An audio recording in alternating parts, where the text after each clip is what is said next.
আমার নিজের আলসির জন্য ভিডিও দিতে লেট হয়। আজকে এডিট করব, কালকে এডিট করব বলতে বলতে আমার আলসি চল লেগে যায়, তারপর আর এডিট করা হয় না।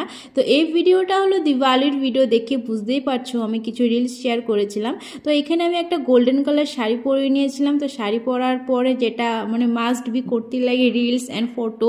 এই ফটো আর রিলসের জন্য কোনোখানে গিয়ে মানে এনজয় করতে পারি না, মানে যেখানে যে সেখানে ফটো ভিডিও রিলস, মানে কি বলবো আর। তো যাই হোক, সেখানে আমি একটু রিলস ভিডিও মানে বানিয়ে নিচ্ছিলাম। তারপর সেখান থেকে আমরা চলে গিয়েছিলো কালীবাড়িতে। আমরা পুরো দিন উপোস ছিলাম, সারাদিন কিছু খাইনি, পুজো দেবো করে। তো এখানে যাওয়ার সাথে সাথে প্রায় 9:30টার সময় আমাদের অঞ্জলিটা হয়েছে। তো দেখতেই পাচ্ছ কতটা পরিমাণে ভিড় ছিল। তো এই ভিড়ের মধ্যেই আমরা দিয়েছি। আর এখানে মা হলো অনেক জাগ্রত, তো তোমরা একটু দেখে নাও আমাদের মাকে। তো সেখান থেকে আমরা পুজো দিয়ে একটু ঘোরার জন্য চলে গেছিলাম। তো দেখো এখানেও একটা মন্দির অনেকটা সুন্দর লাগছিল ছোট্ট মন্দিরটার মধ্যে।